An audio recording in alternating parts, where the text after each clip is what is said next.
crazy shit. Do we bleep? Yeah. When I say crazy shit happened in Greece? It's true most of the time. This week in history, Greece, 490 BC. Athenian soldiers under the command of Miltiades defeat a Persian invasion force at the Battle of Marathon. Darius the Great, king of the Persian Empire, had sworn to burn Athens to the ground for defying him, and tries to launch an invasion on the eastern shores of Greece. As soon as his boats land, though, a small but courageous force of hoplites chase the entire invasion force out to sea. The defeat at Marathon stings for the Persians, who vow vengeance once again. The next time they invade Greece is 10 years later, with Darius' son Xerxes facing off against Spartans at a place called Thermopylae.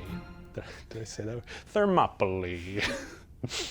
More famous than the Battle of Marathon, though, is Phidippides and his marathon run. As legend has it, Phidippides, trying to deliver news of the victory to Athens as quickly as possible, immediately runs the 26 miles, or 42 kilometers, back to the city. There he exclaims the Greek word "Ne kikamen," or "We won!" and then he dies on the spot. In his honor, Michel Brial, organizer of the first modern Olympics, the 1896 Athens Games, proposes a 26-mile marathon race. The tradition has caught on around the world, with marathons hosted in many major cities as one of the ultimate challenges of endurance running.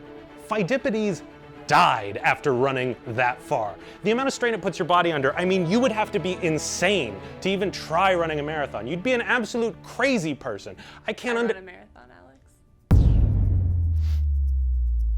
Alex. The thing I'm leaving out is that it's actually 25 miles from Athens to Marathon. It's not 26 miles, it's 26.2 miles for the official marathon, but then for the actual run from Marathon to Athens, it's 25 miles. Why did they round it up? I'm not entirely sure. In the first Olympics, they did run 25 miles. They just changed it at some point. Also, have we ever talked about whether we want to use BC or BCE? Historians technically say before Common Era instead of before Christ. Thanks for watching. If you'd like to see more content, check out our website or our Facebook pages.